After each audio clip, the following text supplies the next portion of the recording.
ମିଛ ପ୍ରେମର 5ଟି ଗୁଣ। ନମ୍ବର 1, ତୁମକୁ ନେଇକି ତାର ଫ୍ୟୁଚର ପ୍ଲାନ୍ ନଥିବ। ନା ତୁମ ସହିତ ମ୍ୟାରେଜ୍ ହେବା କଥା ହେବ, ନା ଫ୍ୟୁଚରରେ କେମିତି ରହିବ ସେ ବିଷୟରେ କଥା ହେବ। ଆଉ ତମେ ଯେବେ ମ୍ୟାରେଜ୍ ହେବା କଥା ୟା ଫ୍ୟୁଚର ବିଷୟରେ କହିବ, ତମ କଥାକୁ ଇଗ୍ନୋର କରିବ।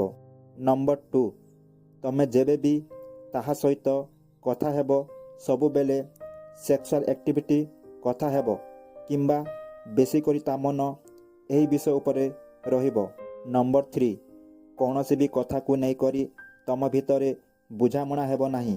ନମ୍ବର 4, ଏମିତି ଲଭ୍ ଗୋଟିଏ ସର୍ତ୍ତ ଉପରେ ସବୁବେଳେ ଚାଲିଥାଏ। ତା ସହିତ ରହିବାକୁ ହେଲେ ତାର ସବୁ କଥା ମାନିବାକୁ ପଡ଼ିବ। ନମ୍ବର 5, ଶେଷରେ ସବୁବେଳେ ତୁମକୁ ବଦଳିବା ପାଇଁ କହିବ ଓ ନିଜ କଣ୍ଟ୍ରୋଲରେ ସବୁବେଳେ ରଖିବ।